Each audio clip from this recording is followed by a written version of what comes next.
Assalamualaikum warahmatullahi wabarakatuh. Kami dari kelompok 24 akan menjelaskan tentang gases with gases dengan anggota kelompok.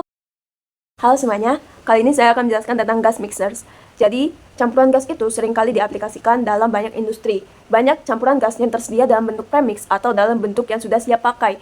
Tapi dalam beberapa kasus, lebih baik mencampur gas di lokasinya langsung, terutama jika konsumsi gas yang tinggi, atau campuran yang tidak biasa, atau sering terjadi perubahan komposisi campuran gas. Untuk keperluan ini digunakan alat pencampur gas. Alat pencampur gas itu telah digunakan selama beberapa dekade dan terbukti andal dalam melakukan untuk pencampuran gas. Teknologi ini sudah berkembang dan baik dan dapat diandalkan.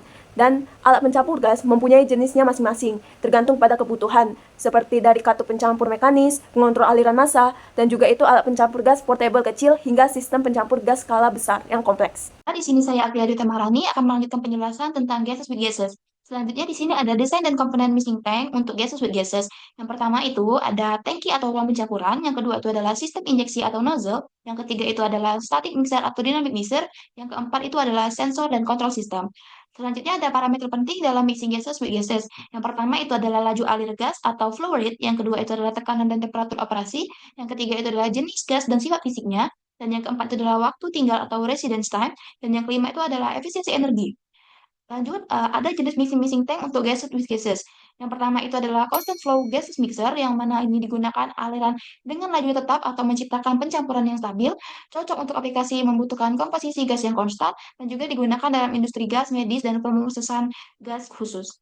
Yang kedua itu ada surge tank gas mixer, yang ini berfungsi sebagai penyangga untuk mengatasi fluktuasi tekanan dan aliran, memastikan pencampuran seragam sebelum gas digunakan dalam proses berikutnya, dan juga mixing tank ini digunakan umumnya dalam industri petrokimia dan gas alam. Yang ketiga, yaitu ada surge tank mixer with gas analysis, di mana ini dilengkapi dengan alat analisis gas untuk memastikan komposisi gas yang tepat. Terus juga memungkinkan kontrol real time terhadap campuran gas, dan juga biasanya digunakan dalam industri farmasi, semikonduktor, dan juga proses manufaktur presisi. Jadi bisa dilihat ini adalah contoh yang kita ambil, yaitu electrical gas mixer dari series KM MEA Plus. Bisa dilihat pada gambar, ini merupakan jalur masuknya dua fluida yang berbeda dari kanan kiri yang akan masuk ke dalam mixer tersebut dan akan bercampur menjadi fluida yang homogen. Saya Bintang Rani Mutiasa dengan Ujunim 118 akan melanjutkan penjelasan mengenai aplikasi mixing gas with gases pada industri. Yang pertama, pada industri kimia, biasanya digunakan untuk sintetis bahan kimia, contohnya pada pencampuran nitrogen dan hidrogen dalam produksi amonia. Lalu untuk reaksi katalitik dan pemurnian atau separasi gas dengan beberapa gas dicampur untuk membantu proses pemurnian atau sebagai gas inert dalam produksi kimia. Selanjutnya, industri minyak dan gas. Biasanya digunakan untuk gas lifting atau pencampuran gas dengan minyak mentah untuk meningkatkan produksi minyak dari sumur. Lalu, enhanced oil recovery dengan injeksi gas seperti karbon dioksida atau nitrogen untuk meningkatkan ekstraksi minyak dari reservoir.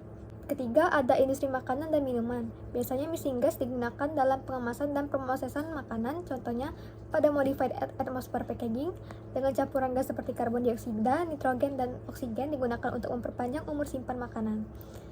Selanjutnya, tantangan dalam penerapan mixing gas with gases. Yang pertama, karena perbedaan densitas dan sifat fisik gas. Yang kedua, karena keamanan dan risiko ledakan.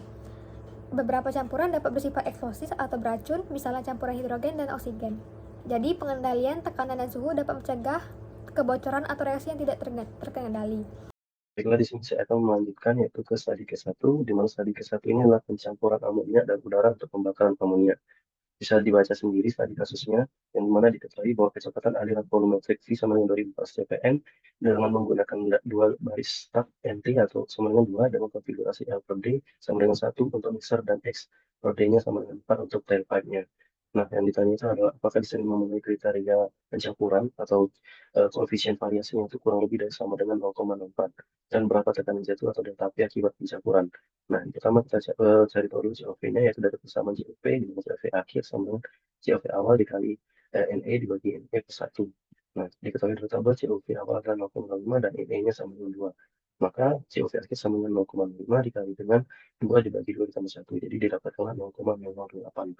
Yang mana hasil ini menunjukkan bahwa keseragaman yang cukup untuk suatu aplikasi pencampuran. Nah, perhitungannya adalah tekanan jatuh dengan tekanan jatuh DTP dihitung dengan DTP sama 0,7 dikali 1 dikali 0,62 dikali 1 pangkat 2 dibagi dengan 1 dikali 3 2,2 dikali 144. Ini konversinya yaitu didapatlah 0,12 PSI. Sehingga kesimpulan CFD akhir adalah 0,08 dengan keseragaman 99,7%, cukup baik, dan delta P-nya 0,12 PSI, penurunan tekan kecil, tidak menghambat aliran, dan misal ini bisa langsung dihubungkan ke reaktor tanpa tambahan panjang pipa. Sekian yang dapat saya sampaikan, terima kasih. Baik, pada kesempatan kali ini saya akan membahas mengenai studi kasus yang kedua, yaitu tentang pencampuran gas metan dan juga gas nitrogen. Berikut adalah soalnya. Jadi, di sebuah pabrik kimia yang memproduksi bahan bakar gas yang dimana dua gas dicampur dalam sebuah mixing tank tipe constant flow gas. Nah, gas A adalah metan yang mengalir dengan laju 80 meter kubik per jam, dan gas B adalah nitrogen yang mengalir dengan laju 120 meter kubik per jam. Nah, proses ini dilakukan pada suhu 25 derajat Celcius dan tekanan 3 bar, dengan waktu tinggal adalah 20 menit. Nah, berdasarkan soal tersebut, kita disuruh menentukan yang pertama, total laju aliran campuran gas. Yang kedua, rasio volumetrik antara metan dan nitrogen. Dan yang ketiga adalah waktu yang diperlukan untuk pencampuran gas hingga mencapai kondisi seragam dalam sistem dengan efisiensi 90 dan juga 80%. Nah, maka pembahasannya adalah yang pertama, kita mencari namanya total laju aliran campuran gas dengan rumus Q total sama dengan QC4 plus QN2 sama dengan 80 meter kubik per jam ditambah 120 meter kubik per jam sama dengan 200 meter kubik per jam. Yang kedua adalah rasio volumetrik campuran gas CH4 dan N2. Gas metana untuk rasio CH4 maka sama dengan 80 per 200 sama dengan 0,4 atau 40%. Untuk gas nitrogen, rasio N2 sama dengan 120 per 200 sama dengan 0,6 atau 60%.